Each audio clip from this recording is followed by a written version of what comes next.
All right, we're back for our midweek edition of Meteorology Lab, and starting to look very green around here. And one thing I wanted to show you is poison oak.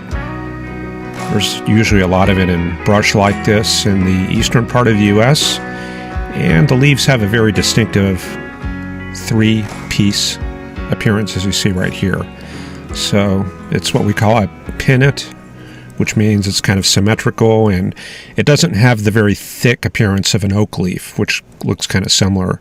The leaves are a lot softer, and they can even appear kind of greasy, and that would be from that oil, that nasty stuff that gets on those leaves, urushiol oil. So we do have the humidity dew points coming up in this part of Texas, and the map looks kind of like a mess, but what this is showing us is that the drier air lurking just to the north, we've got northerly flow pushing that southward, and the deeper moisture, which is the shading, is pushing out into the Gulf of Mexico. And down in Florida, this is the pattern that they have there. A couple of MCSs going on, and still quite a bit of rain activity all the way from Miami, West Palm Beach over to Fort Myers. And as a whole, this MCS is starting to push out into the Keys and into the strait between Florida and Cuba. I did have a video from Ryan here, Ryan Tumis, and this shows that thunderstorm coming up on Miami International Airport there, and I'm guessing this is looking probably west-northwest, I would think. But that's showing a little bit of the scud cloud in the foreground, the downdraft in the very back, and then some of the updraft base up above. But I think this complex is largely being fed from the southwest. But there you go. That's what's going on there. So I appreciate that, Ryan, and let's get a look at what's happening across the country right now. Don't have any slight risk anywhere at all, just a little bit of marginal along the front range here, where we have a bit of moisture heading into the upslope regions, to the higher terrain there, a bit of orographic lift, and some of the storms coming out of those mountains are a little bit strong. Here's the overall pattern. We haven't really looked at some of these other charts, but this is the this is the 500 millibar chart, and it has shading here which is showing anomaly. So the reds are heights that are higher than normal, so this would be kind of like high pressure. And where we have blue, we have heights that are below normal. So the trend over the past 5 days has been this progression like that. So you see this ridge here holding pretty much steady in the central part of the country right there. And then this shows the long waves off each coast that we talked about yesterday. So there's one long wave here, another long wave here, and probably what might be locking up the flow is this omega block over into Europe. So you see there's kind of an omega shape, sort of upside down there. So this could be locking up the pattern as a whole. And it's certainly been kind of persistent there towards the end. Yeah, that right there. So we are looking at a change over the next week or so. We are going to get into more of a spring-like pattern, and the ridge is going to be holding it in, but there will be some major changes, and I'm going to show that on the upper level charts here shortly. Here's the 250 millibar analysis. This zooms in a little bit more on the northern hemisphere. So this is showing that long wave ridge here, and embedded in that there's a trough moving across Manitoba right now, another trough moving through the northeast U.S. right there, and that other trough, that tropical trough that we had over the Texas area, located in the Florida Panhandle, and a couple days ago it was out over Texas like that, and we've seen that move southeastward, and that's probably going to be picked up by the prevailing westerlies here soon. Got another long wave trough moving onshore, pretty large there, and that should be bringing in a chunk of energy into the Pacific area, probably by the weekend or early next week. Here's some different up-air charts. This is from UCAR, Yep. Yeah, this is UCAR. 200 millibar. So this is picking up not only on the polar front jet, which you can see well up to the north here, it's also picking up on the subtropical jet. And we've got one piece of energy moving from Texas out to Florida. That may actually be sort of baroclinic. I don't know, I'd probably have to look at some cross sections here to see what's going on, but we do have a little bit of baroclinicity out in the Gulf, a little bit of temperature difference between the southern Gulf and the cooler air filtering in from the Midwest.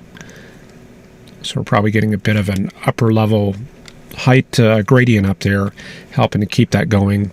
And then probably the true subtropical jet would be down here. Usually we find those subtropical jets to be anticyclonic, and what we have here is this is cyclonic, so it's a little bit different from what we expect. So this is probably more of a hybrid polar front jet, subtropical jet, or it just could be polar front jet, but this is definitely here, the subtropical jet over Mexico. 500 millibar chart shows the flow weakening as we get down to lower levels. We're down at about 18,000 feet, and there's the trough right there over the Florida Panhandle. Let me see if I can update this. Maybe we've got some current data.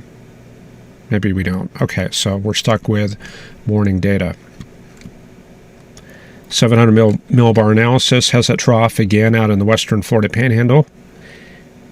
And you can see we've got a little bit of strong mid-level flow there, 35 knots there at Miami, 35 at Key West also, and 30 out in the Bahamas. And then at 8:50, 25 to 30 knots across Florida being fed from the southwest. And I think we were talking yesterday about this being the remains of an old tropical system way off the south part of the chart. Elsewhere around the country, we've got a anticyclone centered across the northern plains right here.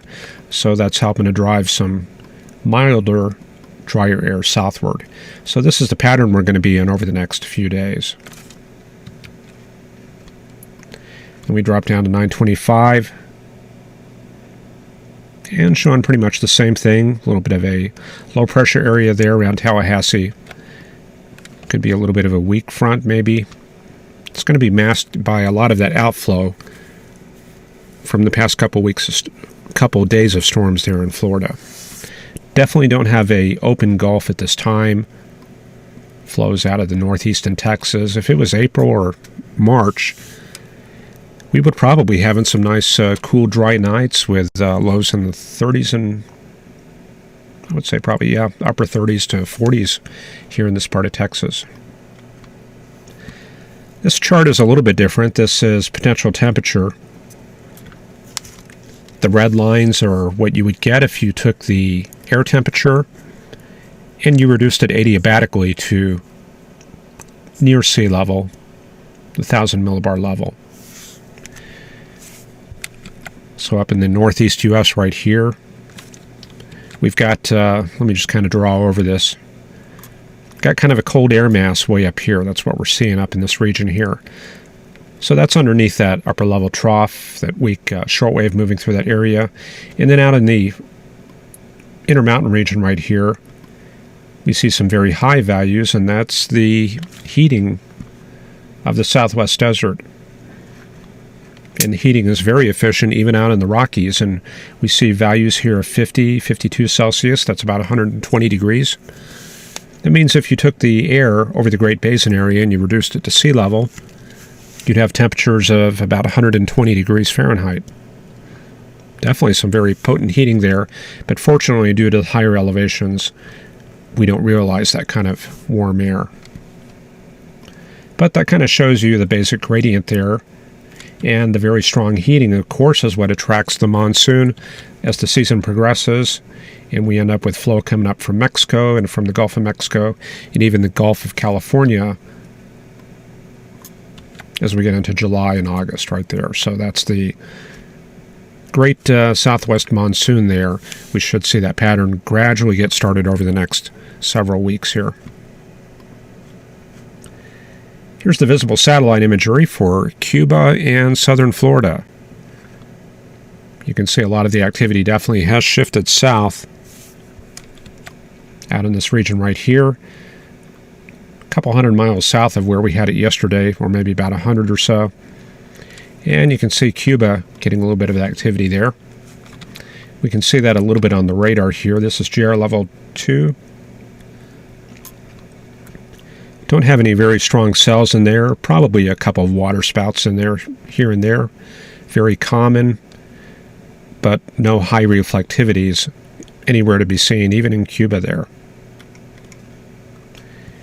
And believe it or not, we can actually get radar data in Cuba. I brought one of those sites up. This is the Cuban Weather Agency, and they've got a small radar network there. Seems to be in better shape than Mexico's network for some reason. But there's that MCS right there over the Keys. Probably gradually drifting southward with that area of cool air. All right, let's see here. Yeah, one other thing I wanted to show you. Since we're kind of changing seasons here, is the Intertropical Convergence Zone, or the ITCZ. And we can see it stretching from the western African coast across to about Venezuela, and then out into the area just south of Mexico. So basically this area of very dense cloud, this corresponds to the Intertropical Convergence Zone. It lags behind the north-south oscillation of the sun by maybe about 2 or 3 months. This is also kind of a pressure trough, large area of low pressure. So towards the end of the summer, we see that end up something like this, maybe up into this region. And of course, this is a breeding ground for hurricanes out in the Pacific in this region here. Also out in the Atlantic. And then the area along and just north of there, that's an area where we see easterly waves. And that's that zone between the Bermuda High up to the north and the Intertropical Convergence Zone here. So as a result, you get this easterly flow kind of like that. That's your trade winds. And so we see waves oscillating through that flow and moving eastward, and these easterly waves can be an area where we get hurricanes and tropical storms coming together. So we're going to be getting into that season about maybe 6 or 7 weeks from now. It should be starting up if we don't get an early start. And there you see the closer look at the Intertropical Convergence Zone. Definitely the rainy season down there in places like Venezuela, northern Brazil, and Guyana, some of those places. And if you go even further down, you start getting into the mesoscale details here. So we zoom in on that, and you can see like lake breeze and sea breeze effects there. See, there's a good sea breeze there coming on shore. That's the prevailing flow right there. And inland, you've got your tropical development right there. Okay. Here in the U.S., though, thickness and isobars. Well, the first thing that jumps out is the cooler air over the northeast U.S., looking at the red lines. So this is our cold air mass over Pennsylvania and New York. Certainly getting some cool, dry nights this time of year. And just to the north, a fresh incursion of cold air coming out of Nunavut and Northwest Territories. So that's going to be a cold front coming south, probably heading this way. And then here in the Great Plains, we don't have that return flow established.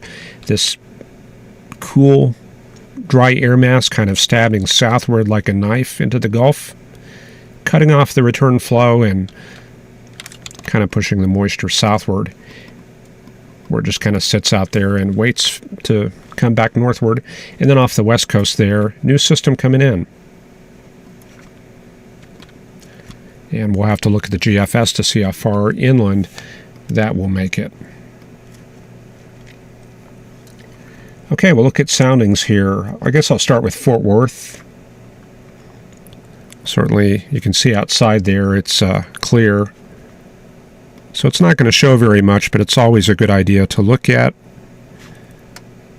weather even on fair weather days.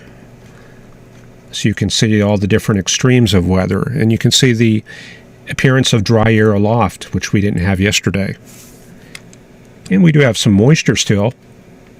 I mean, we haven't totally dried out. We've got 10 to 11 grams per kilogram of moisture. That's going to be 50s, mid-50s dew points. If you were to try to get convection going with maybe 85, 86 degree temperatures, well, there's your LCL right here. And you try to lift that, it's going to go something like this. And you can see the environment, that black line behind it. It's about the same temperature and maybe in some places even warmer, which means these parcels are not going to be very buoyant. In fact, we've got a little bit of capping right here. So that's something we haven't had a few days ago. The appearance of a little bit of capping there, some warm air in the 700 millibar layer. So that's shutting things down. And of course, the big change, though, of course, is the drop-off of low-level moisture due to this advection from the northeast. The moisture we had a couple of days ago was more like 15 to 16 grams per kilogram. And with that, yeah, you could certainly get some storms out of that.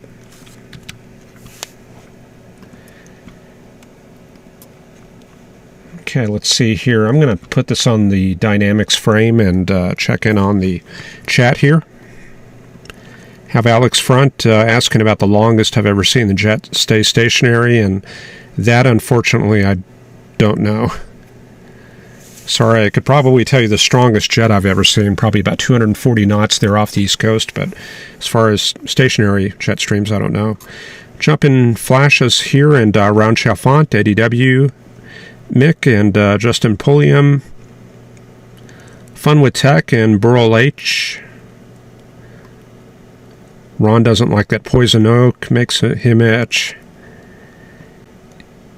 Yeah, one thing about that poison oak, I was digging some water lines out here about 10 years ago, and I started pulling up roots out of the ground, and I thought it was just like pine roots, and turned out it was poison oak roots, so I had like welts all over my hands from that. I definitely don't mess around with that stuff. It's bad news. Ryan says, raining still. Robert Terrell, hooray, we got out of a tiny thunderstorm. The sun came back out while it was still raining. Brett Dean, 58 there in southern New Jersey. 58, that sounds good. Approaching heat wave by Friday. Carl says, again, Chrome will not play the live video. Other streams seem to work fine. Yeah, that is kind of weird. I do know we're putting out a very, very minimal stream so I can push the stream up to our provider here. So, and then I think YouTube does some slicing and dicing on their end. I think they convert it over in real time, and so who knows. Colin Perry, new name is here. Spring-like weather, like severe tornadoes, maybe in a couple weeks or in a week or two. Jim Irwin here, not seeing a problem with the stream. Justin asking if I have any level 2 data from the storms in North Dakota around lunchtime today. Unfortunately not. I haven't looked at that, sorry. But we'll be focusing on the northern plains here probably in a few days here when things get started up there. With, I think we're going to be getting into a big chase pattern here very shortly. And what's my email if it takes longer than this webcast? That's at weathergraphics.com. Just go to the contact page for that. Sarah Wood, mid-70s and very nice in northern Indiana. Taking advantage of free air conditioning. Good idea. Ancient astronaut, 87 degrees, low 37% relative humidity there at Canyon Lake. And Justin says, mentioning he's using Chrome version 58. no problems. And panda lover, severe weather in Michigan all year. Okay, let's push on here and look at the weather. And we'll just head right into the forecast here. And here in our part of the U.S., looks like some orographic storms moving out onto the plains and dying down during the overnight hours. This is about 4 in the morning. A little bit stronger MCS up in western Kansas there, so probably a little bit of dynamic support up in that area. Maybe I can shift that northward and look at that.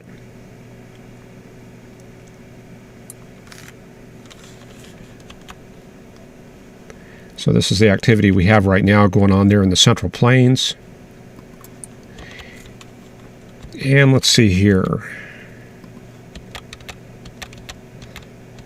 Yep, little northwesterly flow. Storm moving through the Dodge City and Colby area and dying out just after sunset. Very characteristic of these overnight MCSs in the summer. So that brings us to the large-scale picture.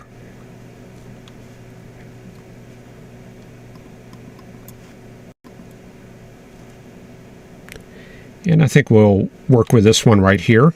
This shows a little bit of the precip, which will be useful here. So for tomorrow night, Thursday, Gulf is not quite open yet. I don't see much of a pressure gradient there, but we do have high pressure over the St. Louis area. That means we're going to be getting a bit of an easterly to southeasterly component in Texas. So maybe starting a little bit of that return flow. And then off the coast here, this looks like that old baroclinic system from the Gulf. Yeah, in fact it is. So that's going to be heading out. And then we get our pattern shift around the weekend. You can see the Gulf opening up here.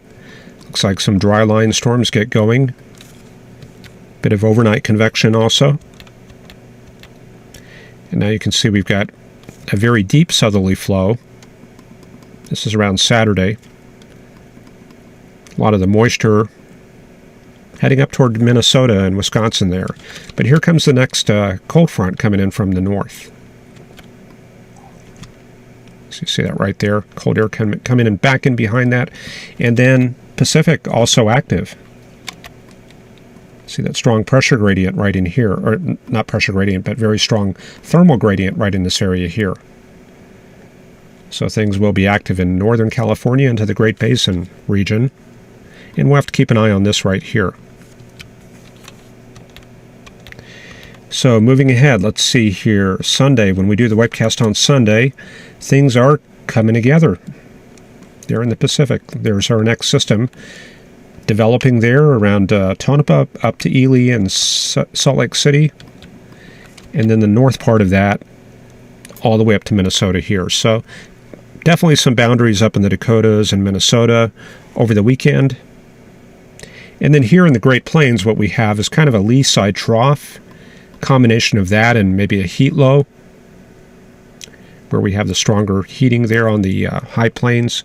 And both of those will be feeding this pump of moisture going northward towards the boundary. So it looks good definitely for precip up in the northern plains. It's a little bit... I hate it when the phone rings when you're doing a webcast. Give me a second. I'm sure that's a telemarketer.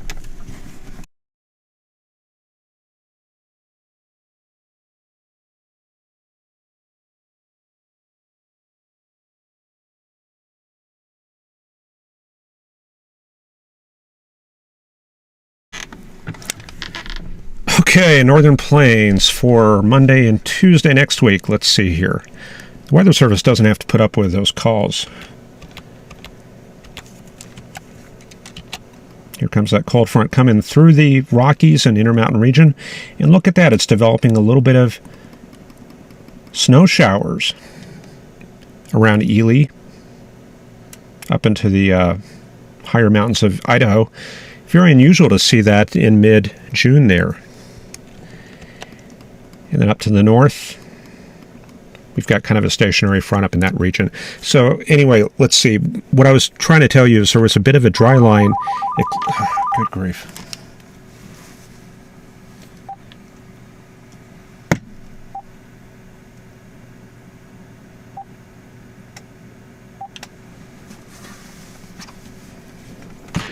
Okay. Next time I'm going to grab a stick of dynamite and just chuck it out the window, one of the two. All right, let's see here. So anyway, as I was saying, dry line extending down, kind of like in this region. That's kind of what we would expect. What you see here is kind of a pressure trough associated with the stronger heating and the perpendicular component of the strong jet stream winds across the mountains. But that tends to coincide with the formation of a dry line also. So we're going to be looking for dry line development there on the high plains starting around the weekend. And then we see that northern plains system kind of wrapping around there in Montana and the Dakotas.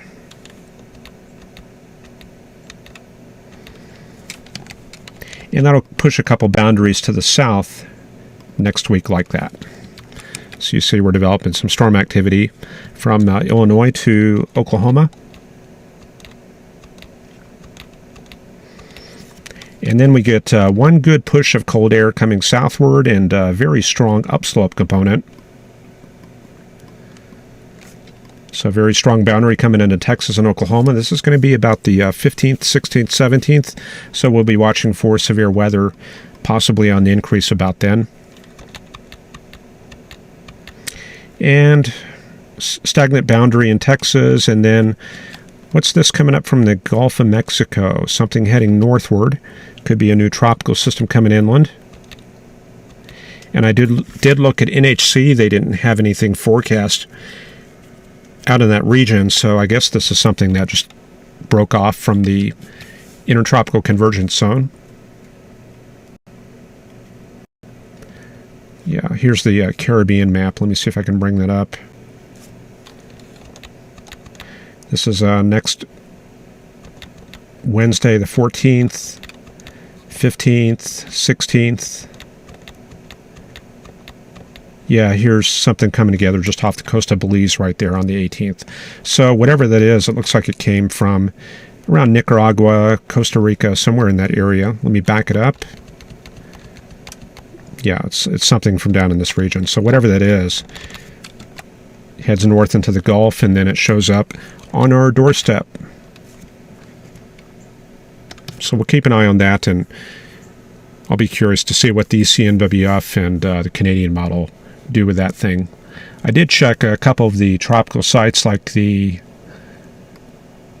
tropical models page. This one we used to go to last summer, Tropical Atlantic, but they don't have any systems listed, so nothing to look at right there. We just have to go by the global models for that. And then just to kind of close out things, here's the 200 millibar flow over the next week. It's always good to start looking at the upper level flow. Last night I was talking to you about the ridge. The ridge can either make or break a precipitation pattern. When you're in this kind of pattern here, see Texas here? Let me move that up a little bit. Hang on. Okay, so you can see the Gulf is open. We have southerly flow, and that's a very, very common pattern in Texas. But if we're covered by a big subtropical ridge, you're going to be pretty well capped, and you're not going to get much precip out of that. So under a ridging pattern, you might just get a few sea breeze showers around Houston and Corpus Christi, Victoria.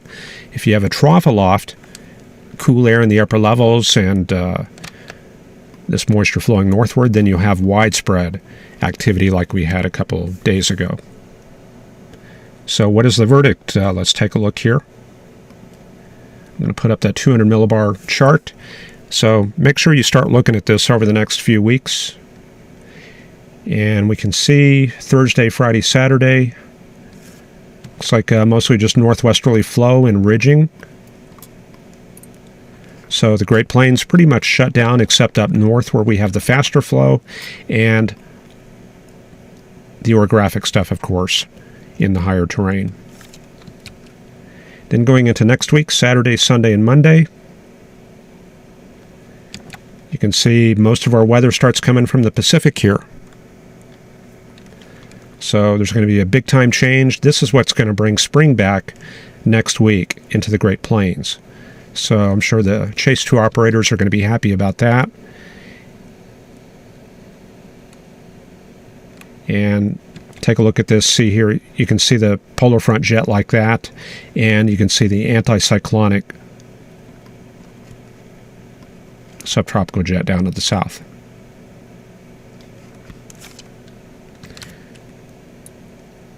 So let's see, the question is, I was just going to throw this out real quick. What's going to happen once we get under this strong flow here? Let's see, we're talking about the 11th and 12th.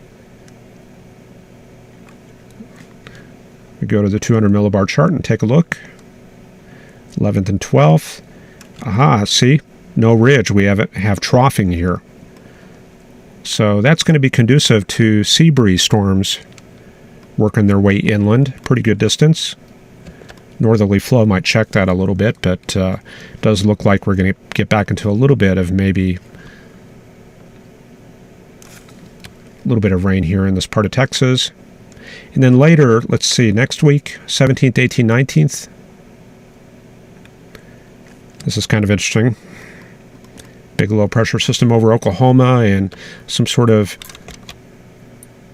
I don't know what that is. Looks like maybe a subtropical jet pushing up into Illinois, Michigan from Texas. This is around the 21st.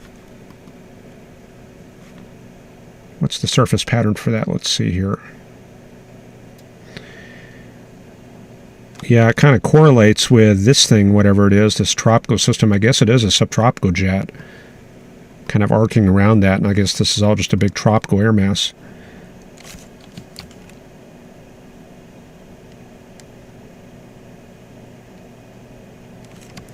Yeah, the main polar front jet is right there, or the polar front, right there on the 19th, and here comes the tropical stuff up north. But, you know, this is getting pretty far out there. This is like the 21st, 22nd, and we're just kind of splitting hairs with the models. Okay, so that's kind of a look at the weather here. See Carl and Justin there talking about OSs and the live stream.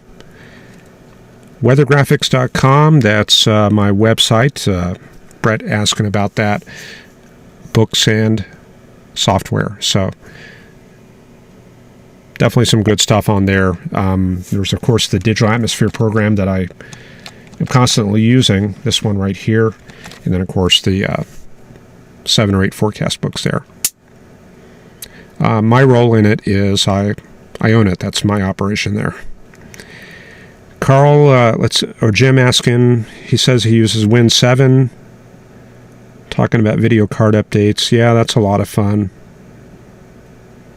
Sometimes the best thing to do is just update, buy a new graphics card, and you know, they are cheap enough there on Amazon. So that's the way I fixed my last graphics problem a couple weeks ago. So anyway, I appreciate you all watching the webcast, and hopefully we'll see you tomorrow.